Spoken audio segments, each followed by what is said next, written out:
When it comes to quality sleep, Ashley has you covered with top mattress brands at winning prices and with special financing options available. You can snooze now and pay later. Plus, your mattress purchase helps give the gift of better sleep to children in need and U.S. Special Operations Forces. Visit your local Ashley store or shop online today and make every snooze count. Financing is subject to credit approval. See store or ashley.com for details. Rosetta Stone is the language learning program with a lasting impact. I've been using their app to learn French, and it's not just about memorizing words, but actually having real conversations. And it's not just French. They offer 25 languages. Right now, Rosetta Stone has an awesome holiday deal, 50% off their lifetime membership. Every language, unlimited access forever. For anyone keen on diving deep into a new language, check out rosettastone.com. It's a game changer.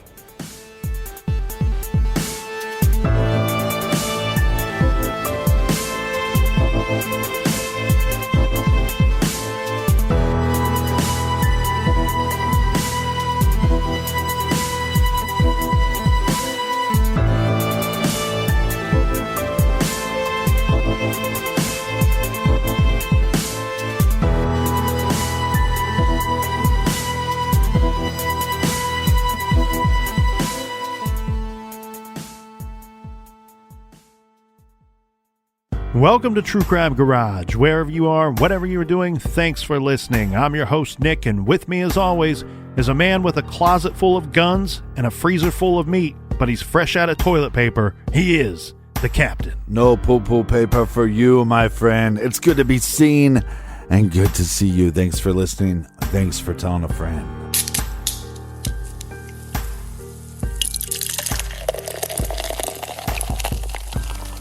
This week, we are very, very excited to be featuring one of my favorite beers. We have featured this before, but there is great cause to bring it back. Ladies and gentlemen, trumpets, please. 5 out of 5 bottle caps for Dortmunder Gold from my friends at the Great Lakes Brewing Company. This is an award-winning flagship lager that now, as of just this month, is available in a beautiful 12-ounce and 16-ounce cans.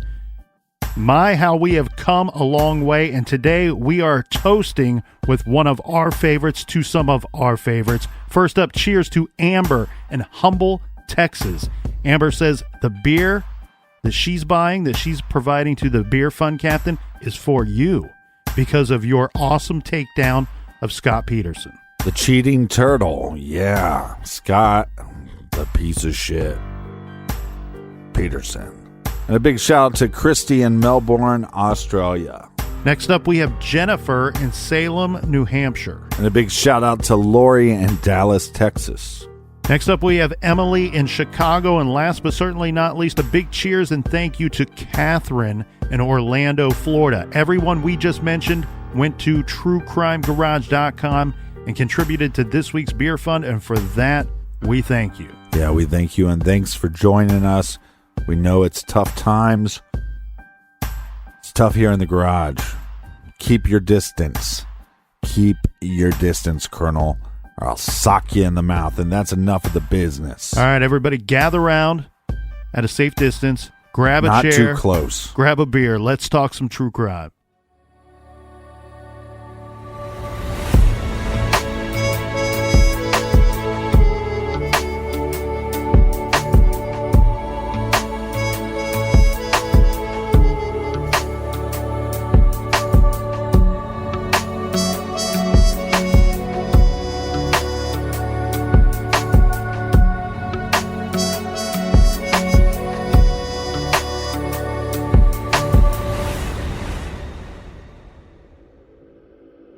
The murders of Stevie Branch, Christopher Byers, and Michael Moore, all just 8-year-olds, was the genesis of a triple homicide case that is typically known today as the West Memphis Three. However, the phrase West Memphis Three refers to the 3 teenagers convicted of killing the 3 little boys.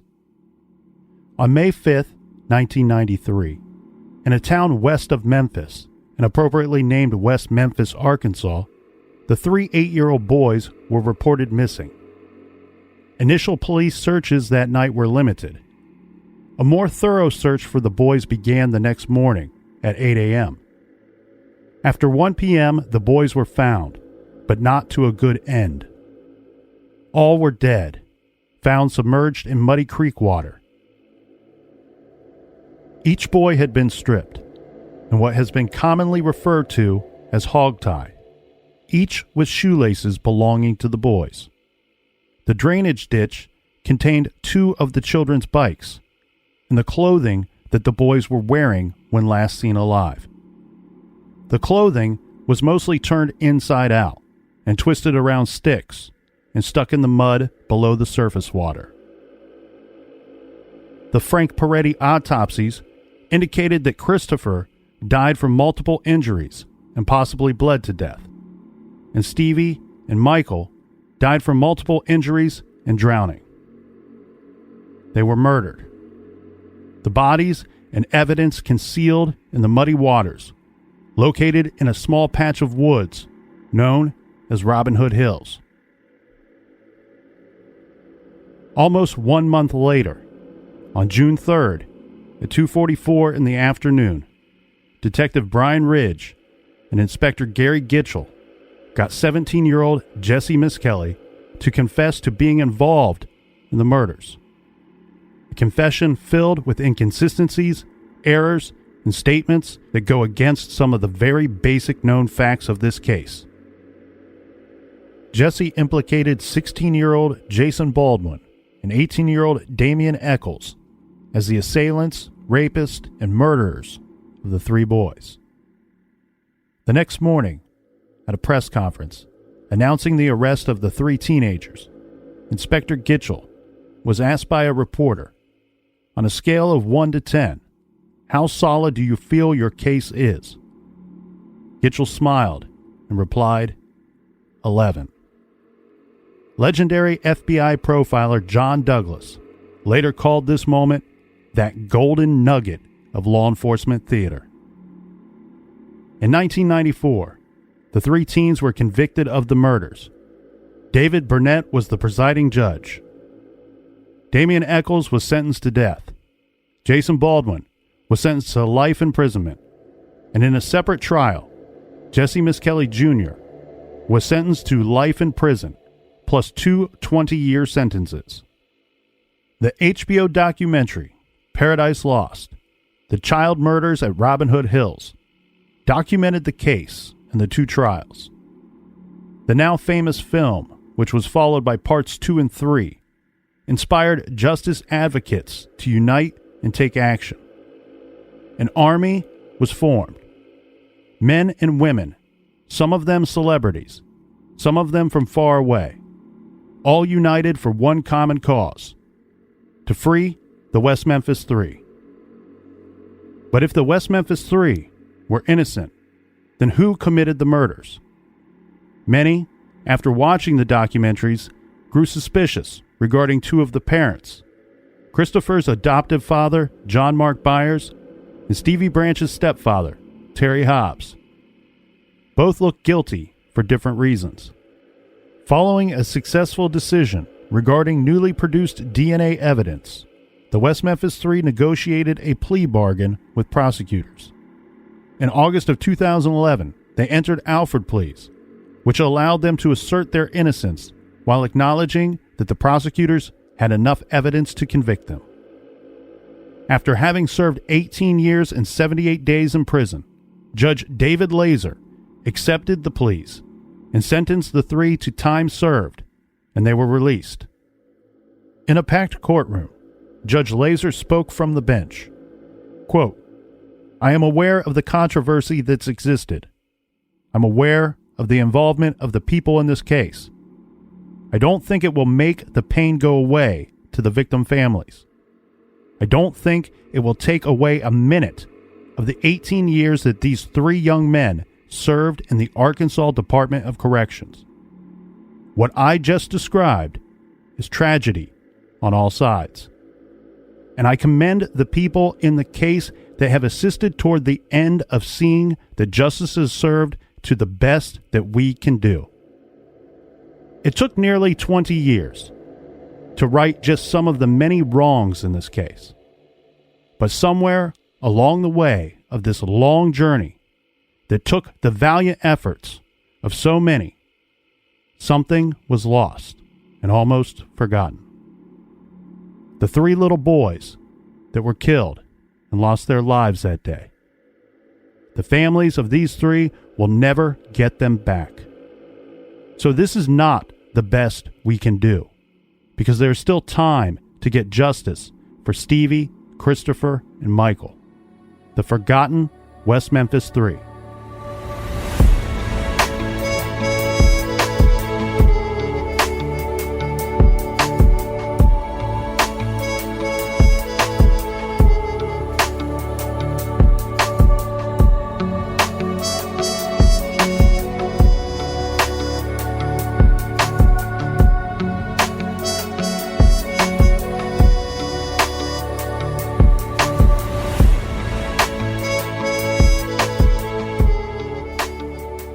Bob, how much did Paradise Lost 1, 2, and 3 play a part into your look into the case? Was it any type of inspiration for selecting this case?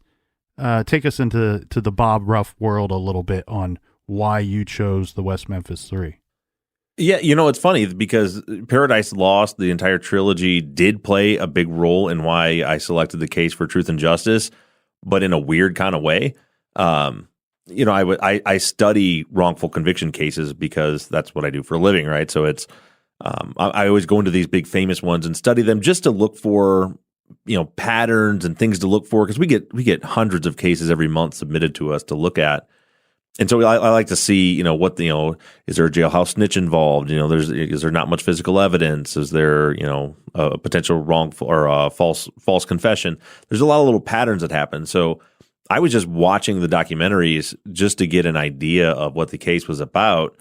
And what inspired me actually to cover the case on Truth and Justice was actually the fact that after I watched the series and I was trying to talk to Mike, my producer and co-host, about it, I couldn't remember the names of the victims. And it bugged me a lot. And I really started to think about it, and I started to look, to do a little more Googling and things, and I just found that all of the media attention always focused around the West Memphis 3, Damien, Jason, and Jesse. And our show, we try to be very victim-centric, and based on the victims, not only, to try to give them a voice, but at the same time, that is, critical to any real investigation, should always start with a very thorough study of victimology to help develop a profile. And it just seemed like that was never done in this case, and certainly in the media. While those documentaries were amazing, and so was West of Memphis, and they accomplished an amazing goal of freeing the West Memphis 3 that never would have happened without them. I didn't feel like there was enough justice given to the victims, and that's why we named our season 5 on the podcast and the TV series the Forgotten West Memphis 3, because they seem to have gotten lost in a lot of the shuffle. What do you think you learned by studying these 3 victims? Well, the biggest thing that I learned by studying them is that my perception and the perception of, I'll say, casual observers of the case, because there are certainly people that have been digging into like documents for decades now, but the general consensus always seemed to be that there were 3 boys who were just out playing, having a great afternoon, and then they ended up kind of stumbling into however they were killed. And of course, back in the 90s, with the Satanic Panic, they assumed they stumbled into a satanic ritual killing. But then later it became they stumbled into something else, or they look at like the Bojangles man, or maybe it was some transient trucker or somebody. But what I found when I studied the victimology, I was shocked. And we spent, I think, 3 full hour episodes going through the 140-page door-to-door notes in the case from the canvassing after the bodies were found. And what I found when we start to piece all of those sightings together is that the boys actually weren't together most of the day. First of all, you had Stevie and Michael were together for a minute or for a little while, and then Christopher was alone, and then maybe Christopher and Michael and Stevie was gone. There's definitely a big gap in time when Stevie was missing in action, which is when I believe he actually returned to his house for a short time. And then they only got together right before they went into the woods. And then of course the revelation we find in the notes that one of Chris's friends reported that Chris straight told him that, he was upset because his daddy whipped him and that he was running away. And so the big, I think the thing that I learned most was that these boys didn't stumble into anything. They were running away from something, and that dramatically changes the course of the investigation. Now, obviously, you are covering this case many, many years after the fact, but when the initial documentary was planned to do the first Paradise Lost, and they received permission to film or record both of the trials that were to take place, the documentarians went in there with the idea that these three teenagers were guilty. Like, that was a juicy enough story in itself. And then once they're viewing the trials, they start hearing the evidence and the eyewitness testimony and so on and so forth, and they start going, well, there's something that's not right here. This doesn't appear to be the actual case. And then, of course, Paradise Lost turns into almost this movement to try to free the West Memphis Three.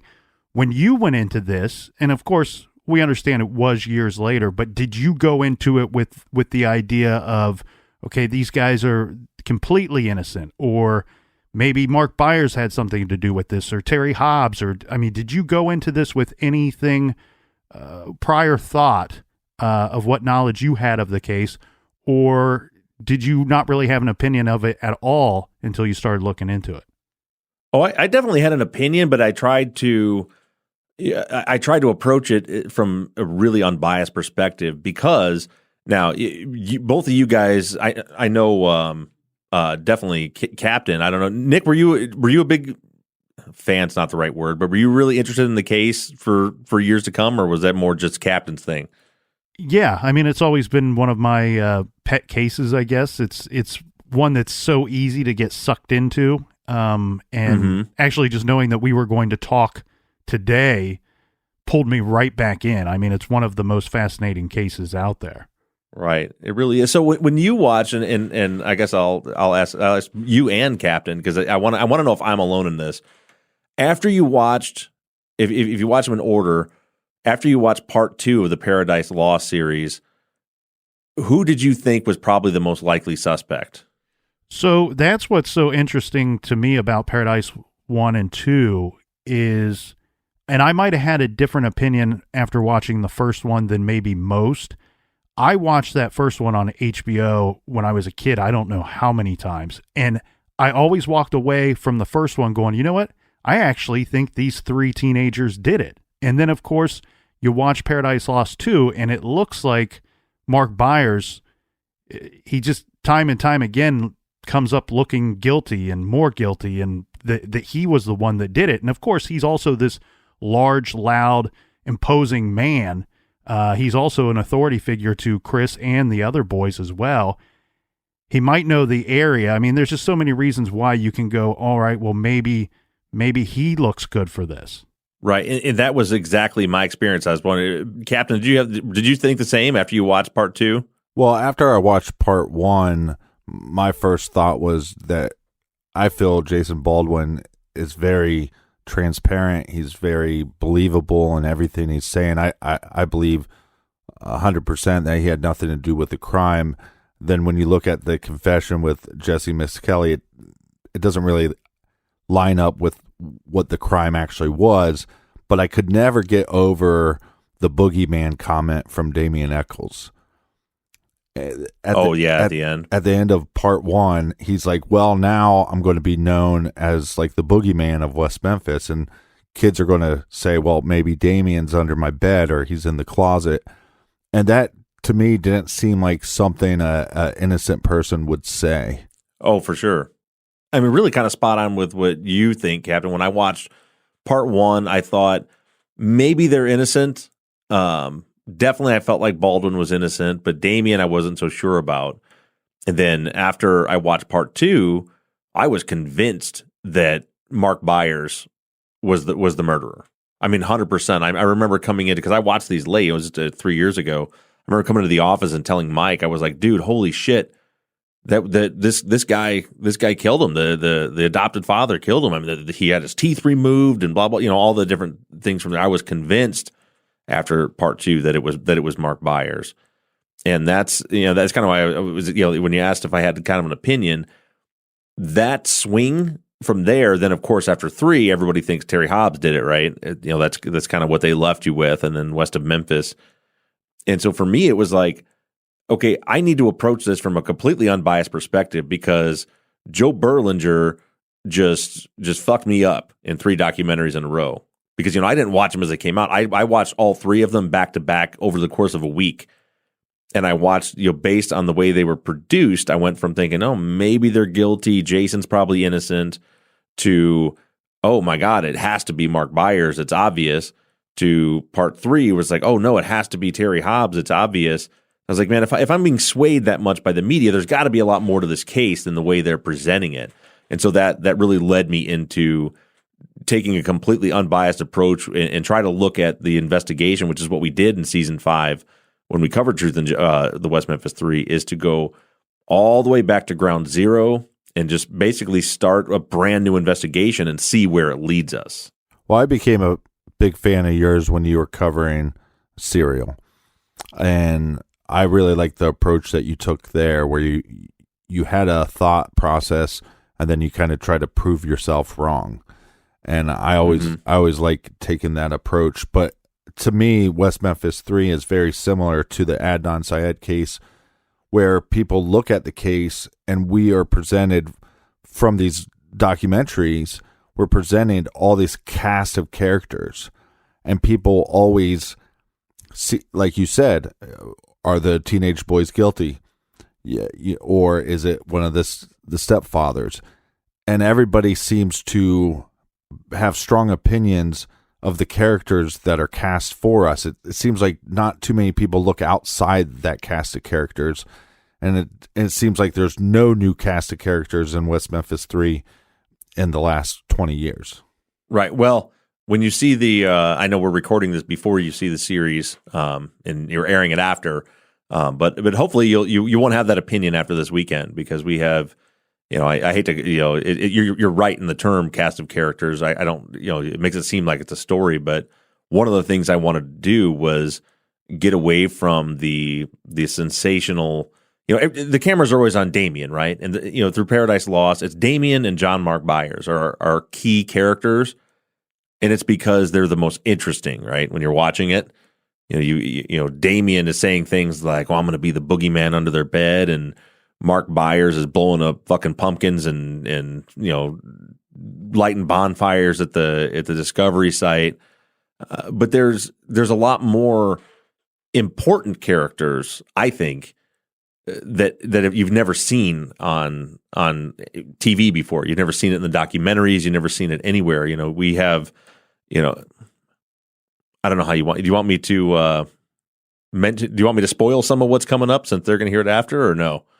Well, how about we just, since it's going that route, how about we just dive into some of the details of the case and get your opinion on some of those question marks. And if it comes up, it comes up. If it doesn't, we'll force you into it here at the end. Sure. I'd hate to spoil it too early in our discussion, because we got a lot of questions, a lot of things on our mind. It's rare for us. We think we know the case very well. We covered it on True Crime Garage a long time ago. It's way too big to cover it in just a few episodes. We tried in 3, but all we really thought that we achieved was we pointed out a timeline that came from very credible sources and from police reports and eyewitness statements and so on and so forth, that seemed to indicate that it would have been very difficult, almost impossible on the timeline for John Mark Byers to have committed the crime, especially by himself. We found a timeline that seemed to be that he was with somebody else and a whole different batch of people along the way, pretty much most of that evening and night. So I think the first thing, and this is really good for people that don't know the case very well, but we're excited to get to talk to you because we feel you know this case really well, and that's why we want to get your opinions on these things.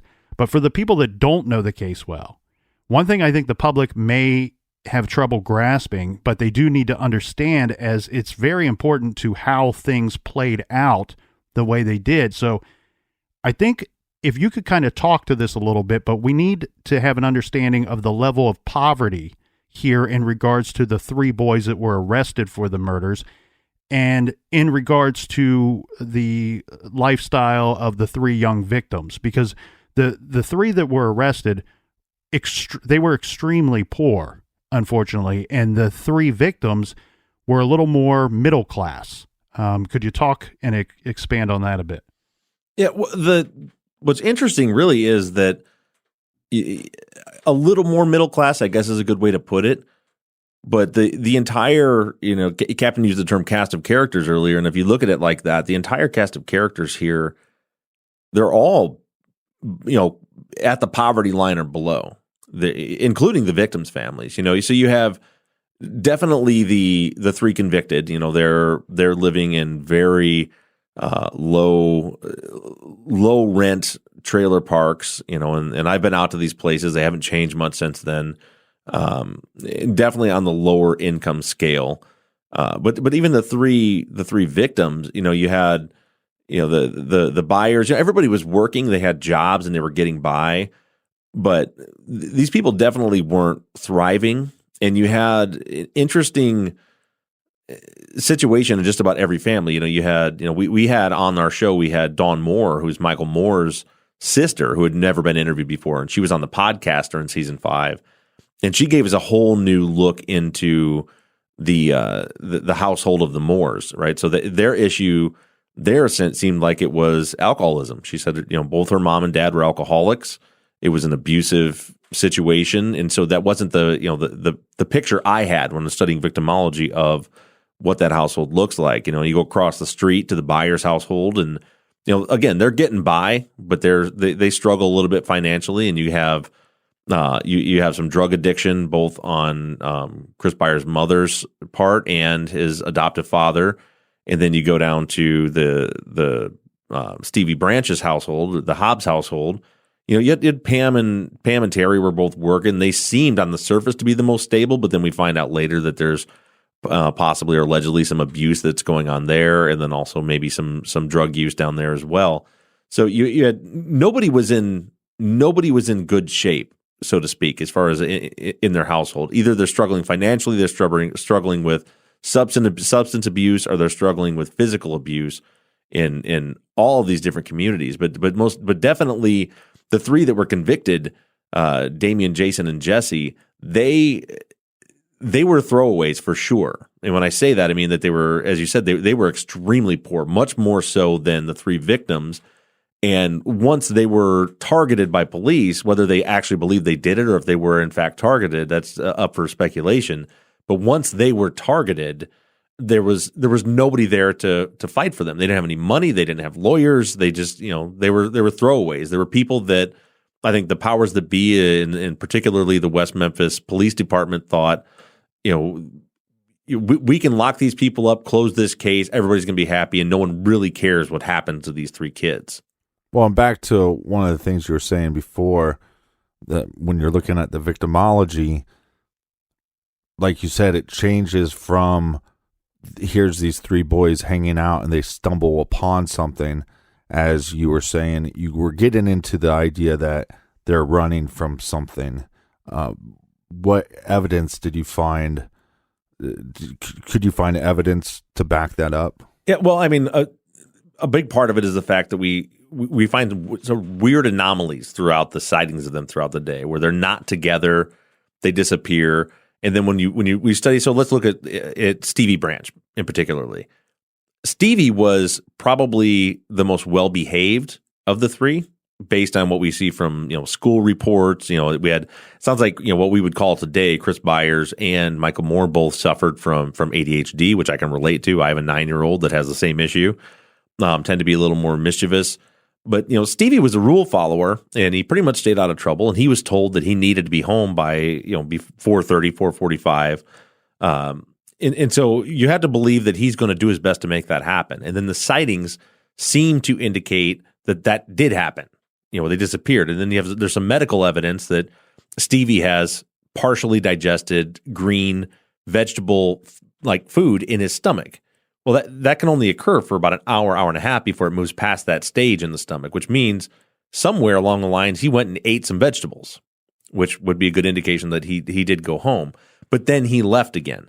So then why is he leaving? Now we don't know, but it seems like. And then if you take Jamie Clark Ballard's statement, which I don't necessarily think is entirely credible, but she reports that she sees Terry yelling at him to get back down there.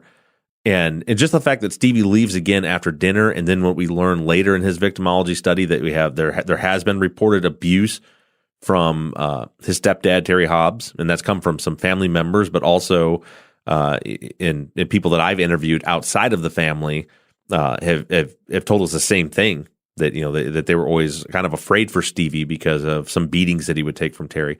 So there's some indications with Stevie.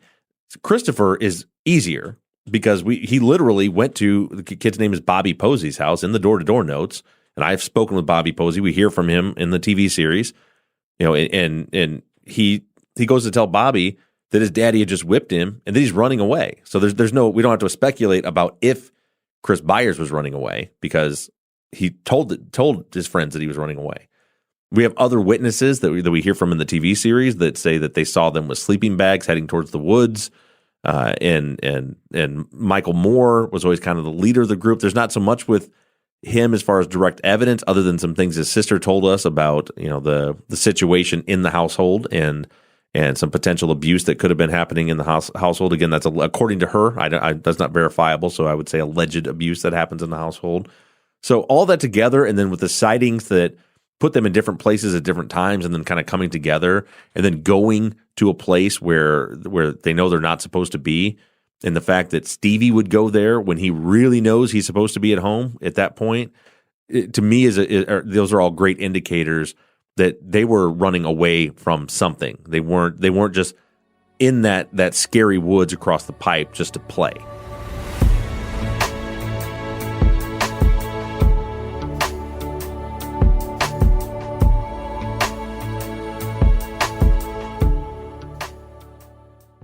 This show is sponsored by BetterHelp. Do you look forward to the holidays? Maybe you struggle with seasonal blues. This time of year can be a lot, and it's natural to feel some sadness or even anxiety about it. But adding something new and positive to your life can counteract some of those feelings. Therapy can be a bright spot, something to look forward to make you feel grounded, and to give you the tools to manage everything going on. If you're thinking of starting therapy, give BetterHelp a try. It's entirely online, designed to be convenient, flexible, and suited to your schedule. Just fill out a brief questionnaire to get matched with a licensed therapist, and switch therapists at any time for no additional charge. Find your bright spot this season with BetterHelp. Visit BetterHelp.com/garage today to get 10% off your first month. That's BetterHelp, HELP.com/garage. Rosetta Stone is the language learning program with a lasting impact. I've been using their app to learn French, and it's not just about memorizing words, but actually having real conversations. And it's not just French. They offer 25 languages. Right now, Rosetta Stone has an awesome holiday deal, 50% off their lifetime membership. Every language, unlimited access forever. For anyone keen on diving deep into a new language, check out rosettastone.com. It's a game changer. You can start your day off right when you find a professional on Angie to get your plumbing right first. Connect with skilled professionals to get all your home projects done well. Visit Angie.com. You can do this when you Angie that.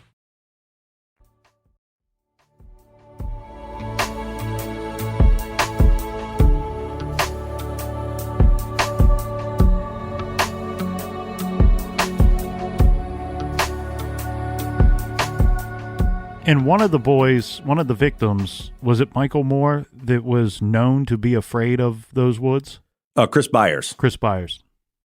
Yeah, he was terrified of the woods. According to his to Mark Byers and to his brother, who we also hear from in the TV series. So what you're saying is it's not just one of the victims that was quote unquote running away, but possibly all three of them, or friends trying to help their friend out. Oh, your dad whooped you. You can't take this anymore. I'll help you out. I'll run away with you.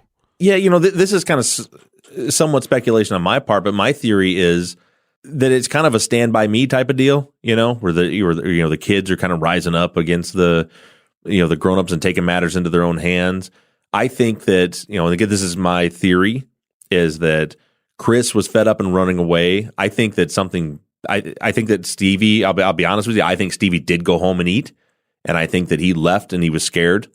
And I think that Michael more than likely was the one that said, hey, because we have note in the door-to-door notes, Michael actually told a little girl that lived up near the pipe bridge that he's going to go over to the other side of the bridge to the woods behind Mayflower to his secret hideout.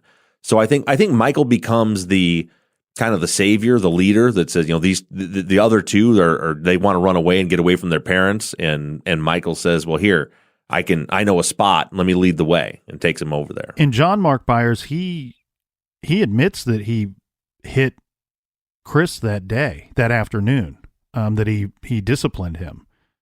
Right. Yeah. And then we have, hold on, I'm kind of trying to digest all this as we go through this here.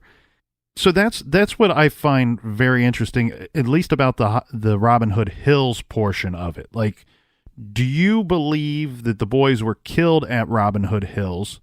I mean, from the autopsy, it appears that two of the boys drowned, so of course two of them likely died there, but this is a pretty brutal attack. Do you think that from the evidence that we see, that you've reviewed anyway, did this all take place in Robin Hood Hills? 100%. I don't think there's a million theories out there, but after the thorough studying we've done of the case and then the new team of experts we brought in for the TV series, it seems, as a matter of fact, Dr. Rebecca Shue, that was our new forensic pathologist that came in and looked at the autopsy, her determination was that all three boys died of drowning. There were some other injuries, a couple of head injuries, but basically all of the brutality that we see on the boys was all postmortem animal activity. That this was not as complicated as a crime as we think. But another big misconception is for people that, and I in one of our episodes I just mentioned, it's funny that my perception of those woods and where the boys' bodies were found mostly came from the movie adaptation of Mara Levert's book, The Devil's Knot. When we see I'm sure you guys have probably seen that, right? Yeah. It's at the beginning when it shows them riding their bikes and they go around the barrier and go into the woods, and it shows them going through this remote forest back to this creek in the middle of this huge forest. Well, that's where I thought this thing occurred, the crime occurred. But the reality of it is, this was a tiny little patch of woods, about the size of a football field. You can literally, I've done it, I've stood there and done it, stand in the backyard of a house on the other side of the bayou and throw a rock to the place where the boys' bodies were found. I mean, this crime occurred right in the middle of, there's a operating truck wash to the west, there's a major interstate to the north, to the south is the Mayfair Apartments, and then there's a row of houses with backyards that butt right up to the bayou. So the idea that this could have occurred anywhere besides there is really, in my opinion, preposterous, because that means, I mean, this is where the search efforts are focused, right? Not necessarily across the pipe, but in the Robin Hood woods just south of the bayou, south of the pipe. Some people were in the woods north of the pipe where the bodies were actually found. So the idea that if someone killed these boys or captured them somewhere else, and they need to either hide the bodies or go, take them somewhere else to finally kill them, that they would just, that the place they would choose is this tiny little patch of woods where the only way you can get to it is either to park on the highway and walk in, to park at the truck wash and walk in, or walk across the pipe bridge in front of the Mayfair Apartments carrying these bodies. To conceal them right in the heart of the search efforts is bananas. There's just no way that would have happened. I think the only reason the boys' bodies were concealed where they were found is because that's where the crime occurred. And once it happened, I think that the individual, and I do think it was a single individual, once the boys were dead, they knew I've got to hide these bodies, and I need to create distance. I've got to make sure nobody finds these bodies at least long enough for me to get out of here and then appear to be doing something else. That's the only reason I think the bodies were concealed where they were, is because there was no other choice. No one's going to choose that spot. It's a terrible, it couldn't be a worse place to choose to dispose of a body when that's where everybody's looking for those boys, especially considering a mile down the road is the Mississippi River, and there's a million places you could drop those bodies and they'd never be seen again. So you were saying, and I hope I got this correct, but you were talking about that there's evidence that Stevie ate something before the crime occurred. Yeah. So in the autopsy, there is a notation that says the other. So the boys from their parents reported that none of them had eaten since their meal in school, their lunch, 11, 12 o'clock in the afternoon, or 12 o'clock. Well, so Christopher and Michael's stomach contents are empty, which is what you would expect. It takes, there's a range of time, but for, active 8-year-old boys with healthy metabolisms, the average is like an hour and a half to 2 hours. It takes for food to move, to become digested and move out of the stomach, or lumen, as it's noted in the autopsy, into the intestines. So Stevie, when they open up his stomach, there's quite a bit of what they call partially digested green vegetables in his stomach, which means, so I believe that our window of when the boys were killed is between 6:30 and 7:30 p.m., which would mean, on the front end of that 6:30, if you go back hour and a half, 2 hours, that means that no earlier than 4:30, Stevie had to have eaten some vegetables, and it could have been as late as 5:30, 6 o'clock even, that he ate some vegetables. Do you think his family members are just misremembering, or do you think it's more nefarious on stating he never ate anything? I don't think it's nefarious on saying he never ate anything, but the issue is, so he leaves at 3:30, right, with Michael Moore, is when Michael comes down, they get in their bikes and go. And so the issue is, even if Pam Hicks now is incorrect, she says he didn't eat any snacks, he didn't eat anything after school. Let's say she's wrong, and let's say he decided to eat some broccoli as a snack after school. That's still, because it's 3:30 is the time he leaves, if he never returns home again, by 5:30, that food's gone from his stomach. So even if she's wrong about that, it still wouldn't be partially digested in his stomach. You know what I mean? So at some point he had to return. So I believe, I'll say this, that I'm very, very confident in stating, I 100% believe that Stevie Branch, contrary to what's been stated by his stepfather at the time, Terry Hobbs, I believe absolutely that he did at some point after 5 o'clock return home and eat. And then he left again. Now, I do not know if Terry was there and knows that he did that. So I'm not saying that Terry's lying in the fact that he said that he never returned home and ate. I don't know that. But what I do know, or I feel very confident in saying, is that Stevie did in fact return home and eat at some point and then leave again. And in fairness to the victims' families, it's my understanding that they weren't properly interviewed. From my understanding, actually, it may appear even in 1993, a couple of them were not sat down and, they didn't participate in a thorough interview. Oh, that's 100% correct. And that's another part of why I decided to take the case, because I feel like if we go back to the beginning and do this thing right, that maybe the answer's been there all along if we do a proper investigation. And that's why we took it on the podcast and the TV series. But as I mentioned, that starts with a proper investigation, starts with victimology, and then you start with the people closest to the victims and you work your way out in concentric circles. That was never done in this case. So Mark Byers was interviewed multiple times, gave recorded interviews, but that was because he went to the police. He's the one that initiated that. Pam Hobbs was spoken to a couple times. You have cursory conversations with Dana Moore and Melissa Byers. Todd Moore was never interviewed by police, And Terry Hobbs was never interviewed by police at all. Not like a little bit at all, which is baffling that they would. And it's because they jumped to a conclusion. They jumped to an assumption when they saw the boys come out and they saw how mutilated their bodies were, which we now know was due to animal activity, but that back then they didn't know. And they decided this was that satanic ritual killing they knew was coming. Damien Eccles is the kid that would do something like this. And they got such tunnel vision that they never did the basic steps of a proper investigation, including not just not interviewing the family, but in the door-to-door canvassing, they never even went door-to-door in Stevie Branch's neighborhood at all. Not his neighbors, no one around there. We know now, Captain had asked earlier about evidence indicating that they are actually running from something. We know now that Stevie was seen by a woman named Betty Johnson on 16th Street riding his bike south that afternoon alone. That's one of the reasons we know that he went home. The only reason we know that wasn't because of the West Memphis Police Department.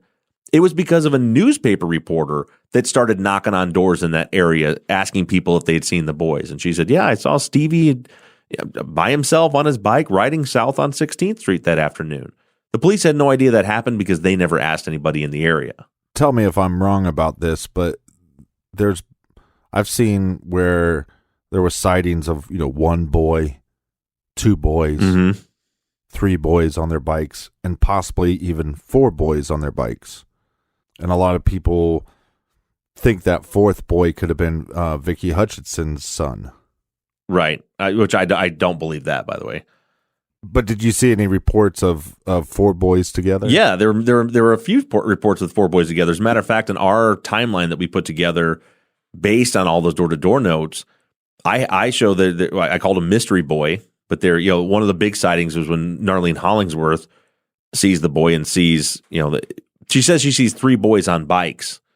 And so people think, oh, it's the West Memphis, it's the three boys. Except for Chris didn't have a bike, especially not at that time in the afternoon. He wasn't on a bike. So that third boy is actually a fourth boy, and she describes him as being heavyset with dark hair.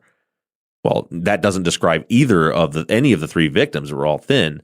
So that sighting, along with a few others, is who we deemed Mystery Boy. And you actually hear from, we figured out who that was and actually interviewed him on the TV series, who the Mystery Boy was. And then there's other sightings where there's four boys going into the woods right before they're killed. So there's another potential fourth boy. But I don't think that it's, for starters, as I said, we know who that fourth boy was now. But I've never believed it was Aaron Hutchison, because the evidence now, it's been a little while. You may know more about it than me now, because it's been a couple of years since I've studied it. But it seemed to be pretty clear that Aaron Hutchison went home that day after school. He wasn't and he didn't live in that neighborhood. He lived out in the trailer park, so he wasn't even around that afternoon. Right, and he gives dozens of different stories as to what he says he witnessed or saw when he supposedly saw the kids being killed. Right, which is it's awful what the police did to that poor boy. What they put him through. And he names different suspects in each one of the stories too. The suspects don't even remain the same. And then he says certain things took place on the victims or to the victims that we know just by the autopsies did not occur at all. Regarding the timeline that you're piecing together, one thing that's always stood out is that Pam Hobbs, you said now Pam Hicks, her and Terry Hobbs's timeline for that night never really seemed to match up 100%. It's my understanding that Pam Hobbs worked that evening and that Terry drove her to her place of employment and then picked her up at the end of her shift that evening. With your movement of Stevie Branch, do we have him leaving their house if he, in fact, did return to the Hobbs household? Do we have him leaving before Pam goes off to work, before Terry has to drive her to work? No, I don't think there's any question that he hadn't returned yet before Pam went to work. That is pretty obvious from Pam's statements herself. that, she was upset because Stevie wasn't there, that Terry was upset when he got home because Stevie wasn't home when he was supposed to be. They left, and then she first finds out something had happened when Terry picks her up from work. I don't see any, I'll say this, I believe her 100% that that's what happened. There's no reason for her to lie about that, and sadly, we all saw Pam's reaction when she found out what happened to Stevie. It was on, the news. It was on the Paradise Lost series. I don't think Stevie. I think that was the issue. I think that personally, this, and again, I'm giving you a theory here, but I believe that Terry and Pam left to take Pam to work, and Stevie probably ended up coming home shortly thereafter. Kind of missed him, and then the question is, did Terry ever come home then after he dropped Pam off and have some interaction or communication with Stevie, or did Stevie leave again before Terry got back? Now, when you watch these documentaries and when you study the case, and I'll keep going with our theme of characters, which character were you most interested in, and what do you think you learned by talking to them? As a suspect or as a personality? Well, not as a suspect, but just anybody. As far as the documentaries go, I mean, like if I was, I rewatched Paradise Lost 1, 2, and 3 recently, and I'd go, if I could talk to anybody, I'd like to talk to Damien. I'd like to talk to Terry Hobbs. I'd like to talk to Mark Byers. Those are the first 3 individuals I'd want to interview. Right. Yeah, and I've interviewed I haven't interviewed Terry, but I don't know if I can point one out, but I guess I can walk through a few of those like you mentioned. So Damien, I really like Damien. When I went to go meet him at first and interview him, shockingly, or stupidly, I guess, I was surprised to find out that he's a pretty normal guy. Because he's, his character, so that we've seen on TV, and kind of his character we see in his social media and stuff like that. He's into this ceremonial magic stuff, which seems very mystic and very artsy. But I've sat around talking about football with Damien. Anytime I'm in New York, I usually try to catch up with him and Lori, and we'll go out for pizza. And last time we were there, we went. We went to a pizza place, Damien's favorite place. We had pizza. We hung out for a couple of hours. And then he took me to a place called Insomnia Cookies because he swore they had the best cookies in the world, and they were the best cookies in the world. And so I guess what was interesting to find out with him is that Damien's a normal guy. Like he's interested in something that a lot of people don't necessarily relate with, which is his I don't even call it a faith or religion, but that ceremonial magic that he's into. But, regardless whether you can relate with that or not, he's a very personable, very normal guy, doesn't like talking about the case, just likes chatting about life. And I enjoy Damien's company when I'm around him. Jason Baldwin kind of surprised me the other way. He seemed like very much a vanilla kind of character. But then when I went down and actually met with him and we went out to lunch and then interviewed in person, he's full of fire. Actually, I don't know if you listened to it. If either one of you guys did, but we just aired 2 episodes of an interview I did with Jason back in 2018 that nobody had heard before, and he's got fire in his eyes that I didn't know was there. He seems extremely interested in finding out who actually did this. Very much so. Of the 3, where to me it feels like Damien is more involved with his causes. I think he's involved with the innocent people being on death row, or I don't know the name of it offhand, but he seems to be very driven toward that, where Baldwin seems fully invested in finding out who did this, clearing his name. And he's one of those people that, the interview is great, but, the captain and I have always kind of thought this: if Jason and Damien would have been tried separately, and Jason would have been tried first, we find it very difficult that they would have found him guilty. A lot of that based off of his character and his personality, and of course that there just was no evidence.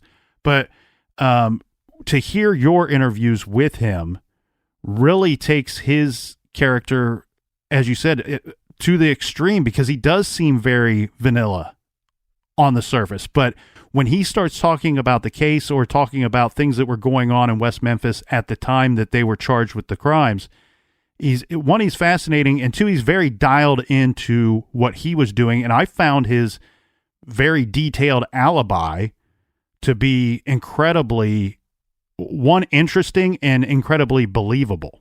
Yeah, I agree. On all counts, I agree, and especially the fact that if he wasn't tried with Damien, I think he for sure would have been acquitted. You know, he was collateral damage, really. Well, and I think that's one thing that gets lost in the shuffle there is that we have Jesse Misskelley, who gives this bad confession. He's offered a bit of a reduced sentence because they want him to testify against Baldwin and Eccles at trial. One, simply just to introduce the confession to that trial. He says, look, I'm not going to testify against them, basically because it's not true.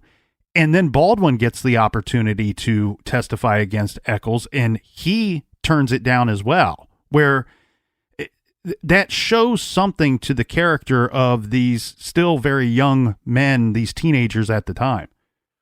You know, there's a lot of meta that you see in the documentaries when the trial's happening in Paradise Lost 1, and Baldwin's reaction to when his attorney, I think it was Paul Ford, asks him after Damien had testified on camera, he asked Jason, so do you think that he's guilty?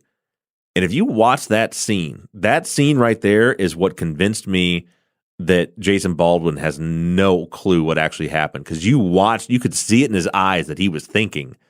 And then I think his response was, they sure made him seem like he did. And it was like, holy shit, he really doesn't know. That kid does not know who killed those boys. Yeah, he does not know. And he's thinking it through, because you see it's almost his reaction. You can read his mind, and it's like he wasn't with Damon that evening. He wasn't with Eccles that evening. So he's kind of clueless as to, he's not asked, did you and Eccles do this together? He's just asked, did Damien Eccles do this? And he's going, well, they sure made him look guilty. You almost see that he is about to say, well, I don't know. And I think he was smart enough to go, well, they sure made him look guilty, because that I don't know statement would have just been an odd one for the argument against Damien anyway. Yeah, and it just, to me, it was like, I could see, for me, I would see in his mind him thinking, Jesus Christ, did he do it? Like maybe he did. I don't know. I wasn't with him. Maybe he did do it. I don't know. They made him seem like he did. But, again, like for me, what I'm looking at is not necessarily what that means for Damien, but what does it mean for Jason? And it was like, obviously, he didn't have anything to do with it, which, again, is just one more thing that even if that was the case, if it was just that Jason was innocent, it just, again, tears the state's case down, their entire theory down, because it was supposed to be them together, and the confession had all of them together. Well, and how did Baldwin's alibi fall apart? Because doesn't he claim to he went with a different friend that's not really known to most of the people that have taken a quick look at the case. He went with a different friend to cut his uncle's lawn, and then I think and correct me if I'm wrong because I'm going off of memory here, but I believe that he and the friend went and did something afterward, and Baldwin is saying, hey, I remember this date because I sold him a cassette tape that day, and that, as we discussed already, these kids are dirt poor. He remembers that day because he probably did a chore that may have earned him some money, and if he didn't get paid from the uncle, he at the very least received some money for that cassette tape from his friend. Yeah, the friend that was with him was Ken Watkins, and I think the issue is that alibi was, and I'm working from memory too on this part of it, because when I did the case, I looked at, okay, if I take this investigation from the beginning and do it properly, where does it take us? Well, the problem with that is it never takes you anywhere near the direction of the West Memphis 3. So we had to kind of force that in to go like, okay, well, let's see how they got here and why. So I've never really focused a whole lot on their trial since then, but if memory serves, it had to do with the fact that when they questioned Ken Watkins, because Jason tells his lawyers that, I was with Ken Watkins after the lawn mowing. Damien left with Domini, and then Ken and I went to Walmart and we played video games. And then he said, you should. There was an Asian kid there too. You should ask him, whose name ended up being Don Nam, was the Asian kid that was there. And he's like, these guys can verify my alibi. But then, months and months and months later, when Watkins and Nam get interviewed before trial, they don't confirm his alibi. They don't remember it, or they don't give the right information. I don't remember the details exactly about it, but basically they didn't corroborate what Jason had said. So I don't think they ever ended up testifying. Well, just to play a little bit of a devil's advocate here, after I watched Paradise Lost 1, I started thinking, well, is it as simple as they had Damien on a list and that's it? And they just went with this, and this kid had long black hair, listened to heavy metal, and he's kind of a freak show, and we believe that this was done by a freak show? Or is there a little bit more to it? Like you said, if you investigate it properly, then you're going through the proper channels, but you're still going to have a juvenile officer come forward and say, look, out of all the people in the town that I think possibly could have done this, here's a kid's name on the list that you might want to look into. Yeah, but the problem with that is that, like, that's fucking crazy. I mean, you know what I mean? Imagine in your town there's a murder and the entire investigation is based on some dude's hunch. Like, oh, I know a guy that would do this. It's crazy. No, but I still think that's reason to look into an individual. And then when you hear statements that this individual also, which maybe he said it, maybe he didn't, at a softball game, saying that he killed these two boys and that he was going to kill more, or two more when before he was done. Yeah, I think it's reason to believe that you should look into this individual. Yeah, I'll give you that. I think that if someone's got this hunch, or at least when that information comes forward, like the softball information, sure, you look at him. But then there's a big chicken and egg problem with Damien too, in the fact, like say that statement at the softball, whether it happened or not. Yeah, I tend to think that maybe some version of it did happen, but it's because. I think it's because he was targeted. He was interviewed within hours of the boys being found. He was harassed. The police were asking all of his friends, all of his family. They were calling him in repeatedly, to the point where this rebellious teenager is like, "Screw these guys," And so, my opinion, I think Damien says he doesn't really remember that happening, and he says he certainly wouldn't have confessed to something he didn't do. But I don't think it's out of the realm of possibilities if he was at a game or whatever there and. Somebody's like, dude, I heard that you did it. And he's like, oh, yeah, I did it. I killed them and I'm going to kill some more. Similar to his boogeyman comment. But certainly once you hear that you heard this guy confess to it, yeah, you interview him. But would any of that have happened if they weren't offering rewards to a bunch of poor people and harassing Damien and spreading the word around town that it was Damien who did it? Then would any of these statements have ever come out? I personally don't think they ever would have. I think if they took this case and they waited until they had the proper medical evaluation and said, okay, these kids were hit over the head, drowned, and buried there. Okay, so that's every indication there is that this is someone with a known personal relationship to the boys. The FBI was offering to help with profiling. So let's go interview, and they should have already done so. Let's interview every single parent, every brother, every neighbor, and let's start piecing things together. And I think that I'm dancing here, but I think that if you did that, if you started at the center and worked your way out, very quickly, the person or people whose alibis don't check out, that aren't where they said they were, that have unaccounted for time and behavior, would have become very apparent very quickly. We're in this mess we're in now 27 years later because that was never done. And if you do that, I think that you never end up even if some juvenile probation officer is like, well, I think that Damien Eccles was a Satanist. Well, if you waited for the proper evidence, you know that there was nothing about this crime scene that indicated it was a satanic ritual whatsoever. Well, and there was what's weird about that statement of, oh, I heard Damien Echols say this at a softball game or whatever. I think it was in Mara Leverett's book, The Devil's Knot, where there's some evidence to suggest that even at times maybe investigators were going around town with a photograph of Damien Echols, and they're asking individuals about the case if they know anything about the murders, and they're also showing this photograph. That's almost implying that this man, this boy, is in somehow connected to the murders themselves. And you can almost see a situation where, because he knows he's being looked at and he's being harassed during this whole time, that he's overheard discussing that with somebody, and they misconstrue it completely. And you point out something that's very, very big here is the reward.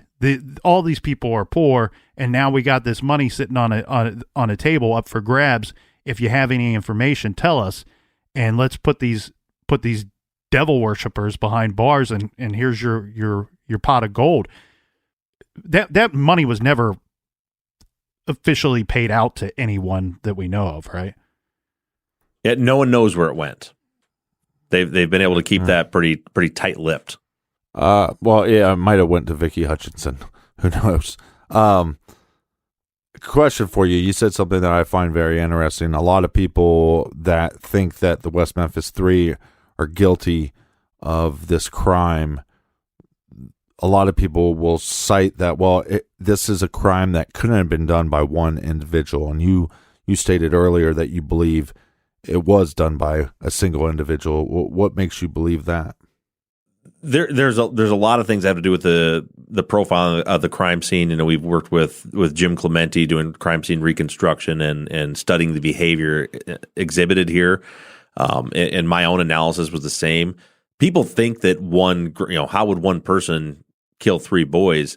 But that's part of why the profile indicates that this is someone not only with a known personal relationship, but also an authority figure to these 8-year-old boys, which is pretty much any adult, right?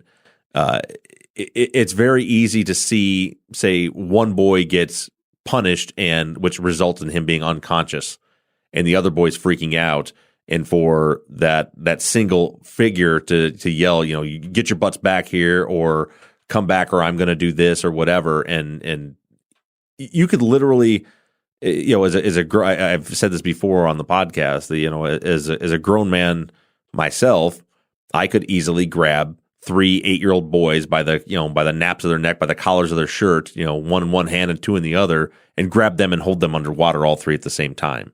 It's not, I've wrestled around with my boy and his friends. It's definitely not necessary for there to be 3. The forensics and the crime scene seem to indicate that there was one. That it's the same kind of patterns happening on all of them. People like to cite, well, this knot was tied differently than this knot, but they were all a series of half-hitch knots, basically. Some of them were double, triple, whatever, but it's basically the same type of knot. The boys are all tied up in the same way. You just don't see that happen with 3 different people, right? So the boys were tied up in a very unique way, with ankles to wrists. So what you're stating is with the knots, the knots were the same type of knots. It's just sometimes there were multiple knots instead of just a single. Yeah, so a half-hitch knot is a basic, like the first knot you tie in your shoes, over, under, and pull it tight. Yeah. And a double knot and a triple knot and a quadruple knot. They're all different variations of that knot. But what's more important is to look at the very unique way of how the boys were tied. Right ankle to right wrist, left ankle to right wrist. That was done, no one would direct someone to tie them in that particular way because there's no utility in it, right? It doesn't stop someone from running. It doesn't keep them from being able to untie themselves. It's not hog tying like some would say. It's pretty clearly this was done post-mortem, or at least post, when someone's unconscious. I think Michael Moore did show a little bit of bruising from one of the ligatures, which could mean he still had some amount of heartbeat left when that was put on, but the others show none. So, if there's multiple people and you're directing them, do you say, hey, when you tie them up, make sure you tie right wrist to right ankle, left wrist to right ankle? you wouldn't do that. You're trying to tie them up. In my opinion, the reason they were tied that way was to create a smaller package to keep them under the water, so that they didn't reveal themselves. I think it was probably a trial and error. I think they were probably put down. It didn't work, and then they took the clothes off and tied them up that way.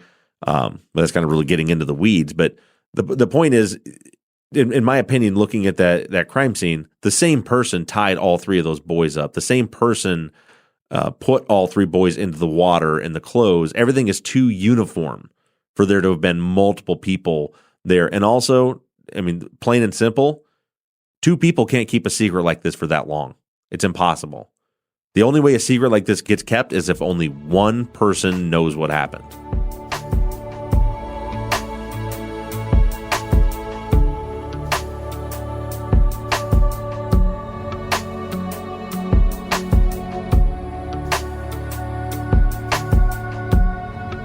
All right, thank you guys so much for joining us in the garage. We know it's difficult times, weird times, strange times, and we appreciate you. And we're going to keep going with the Flying Garage Ship. And if you want to listen to our coverage of the West Memphis 3, download the free Stitcher app. We have all of our shows on there, and you can go all the way back to July of 2016.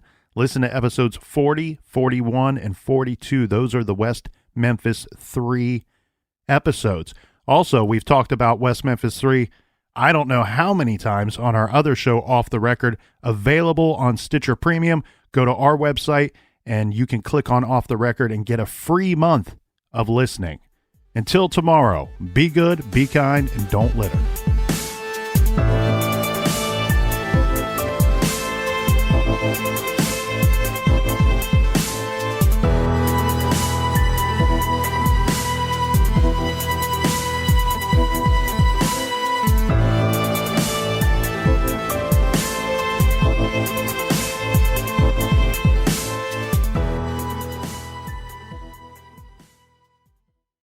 The Angie's List you know and trust is now Angie, and we're so much more than just a list. We still connect you with top local pros and show you ratings and reviews, but now we also let you compare upfront prices on hundreds of projects and book a service instantly.